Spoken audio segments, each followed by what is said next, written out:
et bienvenue dans cette nouvelle vidéo. J'ai appris sur le chat du forum uberzone.fr qu'Uber organisait une rencontre avec ses chauffeurs et c'était la 3e édition. J'ai donc décidé de m'y inviter pour couvrir l'événement afin de produire une vidéo pour en faire profiter les membres du forum qui n'auraient pas eu la chance d'y assister. Sans grande surprise, arrivé au jardin d'acclimatation Porte Dauphine à Paris, n'étant pas sur les listes, je me suis vu refuser l'entrée. Mais heureusement, j'ai pu compter sur un de mes contacts téléphoniques ainsi que du nom Uberzone pour pouvoir pénétrer dans la verrière tant convoitée. J'en profite d'ailleurs pour remercier Julie du staff d'Uber qui m'a accueilli à l'entrée du jardin et m'a permis d'assister à cet événement. Je dois avouer que j'ai été très bien accueilli par l'équipe d'Uber sur place et je les en remercie.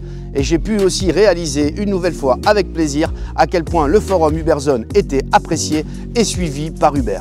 Au programme, un discours par la direction d'Uber, une session de questions-réponses avec les invités présents sur place, ainsi qu'un buffet très copieux végétarien. Durant cet événement, un des invités a eu la chance de remporter au tirage au sort une Hyundai 100% électrique. Les partenaires Uber invités et présents sur place ont également pu faire venir leur famille pour profiter des animations et des attractions du jardin d'acclimatation offert par Uber. Les responsables d'Uber ont fait un bilan aux invités présents sur place sur l'année écoulée ainsi que les prévisions et les perspectives pour l'année à venir. C'est ensuite tenu une session de questions-réponses très animée où j'avais vraiment l'impression de lire des topics que l'on lit sur le forum Uberzone tout au long de l'année. Comme vous vous en doutez, personne n'était autorisé à filmer, sauf les personnes habilitées et accréditées par Uber pour couvrir l'événement. Mais j'ai quand même eu la chance d'interviewer la PDG d'Uber France, Laureline Series, ainsi que le responsable des opérations, Nicolas Prévitali. Et voici les réponses aux questions que je leur ai posées. Bonjour Laureline. Bonjour. Merci d'accepter de répondre aux questions pour le forum Uberzone. Avec plaisir. Donc un superbe événement. Je voulais juste savoir quel était le but de cet événement et quels sont les points importants qui ont été abordés aujourd'hui. Alors, ce qui est très important pour moi, c'est de revenir chaque année à la rencontre des chauffeurs. J'ai pris mes fonctions en fait à l'été 2020, officiellement le 1er août 2020. Et ma première prise de parole à l'extérieur d'Uber, c'était une vidéo que j'avais adressée aux chauffeurs, dans laquelle je leur disais que j'allais venir à leur rencontre tout de suite après. Et effectivement, à partir de septembre 2020, j'étais sur la route, sur les routes de France, pour rencontrer les chauffeurs un peu partout en France. Et j'avais pris l'engagement de revenir chaque année. Et le but, c'est très simple, c'est de les entendre, de les écouter, de discuter avec eux et de comprendre ce que nous, on peut améliorer. Et chaque année, c'est comme ça qu'on a tout un tas de projets qu'on peut lancer pendant l'année. Et puis là, c'est la 3e édition d'affilée. Et ça nous permet de revenir vers eux et quelque part de prendre nos responsabilités par rapport à eux. Ils nous ont entendus l'année dernière. On leur montre ce qu'on a fait pendant un an. Et ça nous permet de savoir ce qu'ils en pensent et s'ils sont satisfaits ou pas du travail qu'on a engagé et ce qu'on peut encore améliorer.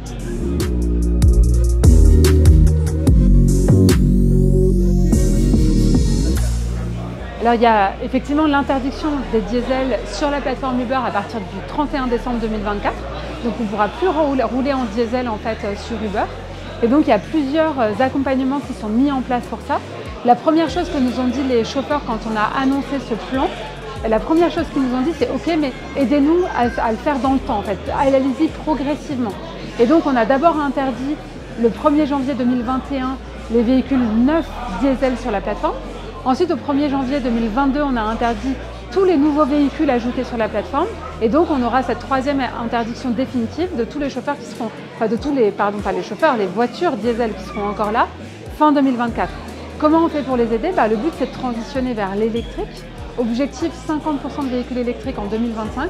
Et donc la principale chose qui est très importante et que les chauffeurs doivent vraiment savoir, c'est qu'il y a une aide financière qui est mise en place. Uber va investir 75 millions d'euros d'ici 2025 pour aider à l'acquisition de véhicules. Concrètement, ça marche comment? Quand vous prenez un trajet avec un véhicule qui n'est pas un véhicule électrique sur une option qui n'est pas Uber Green, donc sur tous les autres trajets, toutes les autres options, vous cumulez 6 centimes par kilomètre. 3 centimes payés par le passager, 3 centimes payés par Uber. Et pour vous donner un ordre de grandeur, au bout de 3 ans, pour un chauffeur qui se connecte 42 heures par semaine, ça représente une aide de 4 500 € pour l'achat d'un véhicule électrique neuf. Et en plus de ça, on a des aides pour la recharge à domicile, pour financer des bornes d'achat à domicile moins chères, pour avoir accès au réseau Total Énergie moins cher. Donc il y a des tas de partenariats qu'on a mis en place autour de ça, mais c'est vraiment ça le principal de l'accompagnement. Et pour les chauffeurs qui sont spécialisés en van, c'est des investissements beaucoup plus lourds. Oui, alors un van ça coûte extrêmement cher et un van électrique ça n'existe quasiment pas en réalité. Il y en a qui sont annoncés et qui sont extrêmement coûteux. Et donc en fait on a décidé pour l'instant d'exclure les vannes et les berlines de cette transition et donc il n'y a pas d'interdiction du diesel pour Van et Berlin pour l'instant. On attend que le marché soit prêt.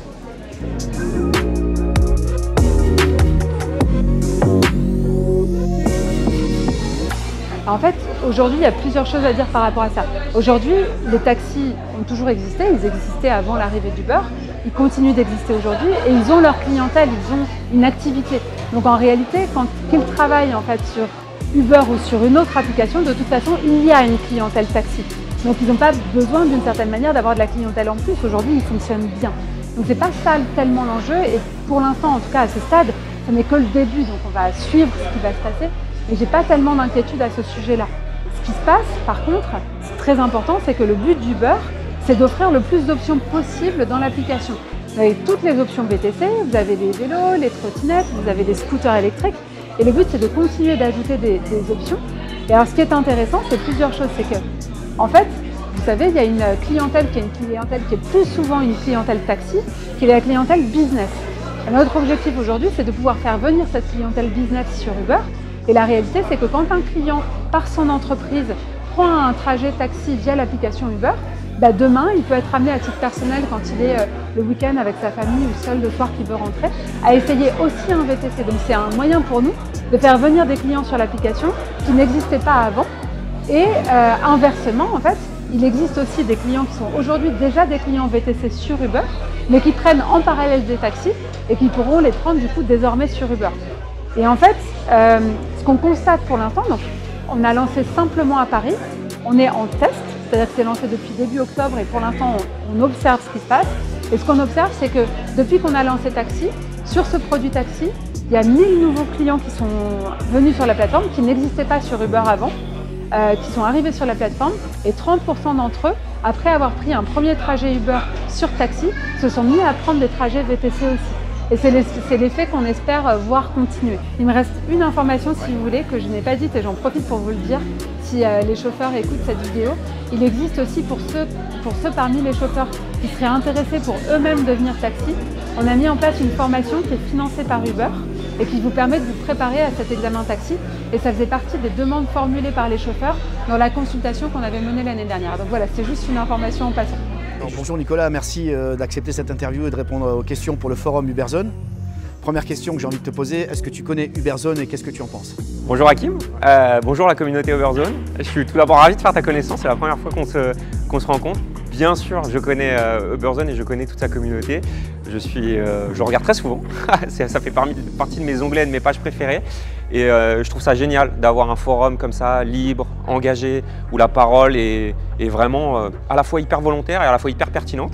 Il y a quelques aficionados ou quelques piliers de Uberzone que je lis avec grande attention parce que c'est toujours énormément de bons retours. C'est vraiment le poumon, le cœur du terrain, de ce qui se passe sur le terrain. Et ça, je le dis à la fois avec ma casquette VTC parce que je conduis parfois et je passe du temps dans la voiture et avec ma casquette de responsable des opérations d'Uber parce que c'est des retours hyper précieux pour nous et pour la suite.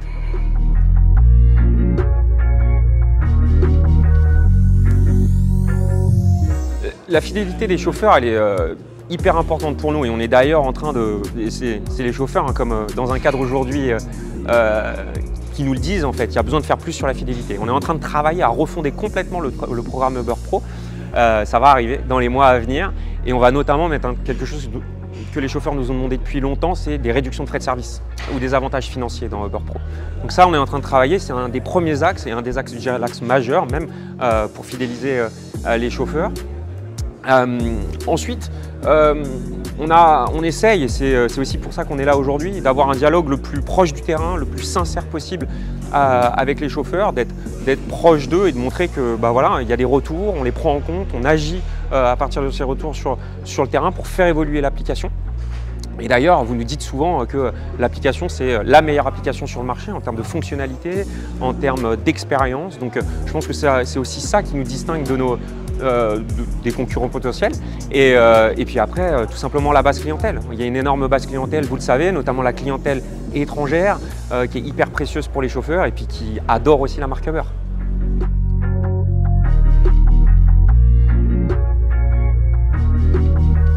C'est très juste et c'est une très bonne analyse encore une fois de la communauté Uberzone. Aujourd'hui, il y a une grille eurokilométrique qui existe, qui est publiée, qui en fait est la grille minimum. Et on a été alertés, il y a beaucoup de chauffeurs qui nous ont dit qu'il fallait revoir la tarification à certains endroits, à certains moments, dans certaines géographies, dans certaines villes. Et donc tout ça, on est en train de le faire et c'est pour ça que vous voyez certainement dans certaines zones ou certains moments les prix augmenter au-delà de la grille minimum qui est publique et que vous connaissez. Les augmentations, elles se font par essence vers le haut uniquement, il n'y a pas de diminution. Et dans tous les cas, vous le savez, on vous prévient, on a pris cet engagement et on le tient. On prévient à travers la newsletter, à travers les syndicats de toute modification tarifaire qu'on engage, qu'on étudie, qu'on teste ou qu'on engage quand on décide de la garder sur la plateforme. Et vous ne verrez jamais chez Uber de mouvement brusque de prix ou de modification brusque de grille eurokilométrique. Il y aura toujours cette communication et ce dialogue avant toute chose et toute modification. Il est donc grand temps pour tous ceux qui roulent encore en diesel de vite basculer sur un véhicule électrique ou hybride afin de pouvoir continuer à travailler sur Paris et avec Uber. Tous les VTC qui souhaitent devenir taxi, comme vous l'avez entendu de la PDG d'Uber France, Uber vous finance la formation taxi. J'en profite à nouveau pour remercier toute la team Uber pour l'accueil chaleureux qui m'a été accordé et j'ai bon espoir d'être automatiquement sur les listes pour les prochaines éditions. Mais j'ai surtout bon espoir de pouvoir couvrir l'événement en vidéo afin de pouvoir en faire profiter les membres du forum qui n'auraient pas eu la chance d'y assister. Si cette vidéo vous a plu, je vous invite à la liker et à vous abonner pour ne rien rater des prochaines productions. Et c'est aussi un bon moyen pour vous de me soutenir et de soutenir votre forum uberzone.fr. Que vous soyez bien installé dans le métier de VTC ou au contraire si vous souhaitez devenir VTC, n'hésitez pas à rejoindre la communauté très active depuis 2014 sur uberzone.fr. En attendant, prenez soin de vous et soyez prudents sur les routes. À bientôt la zone.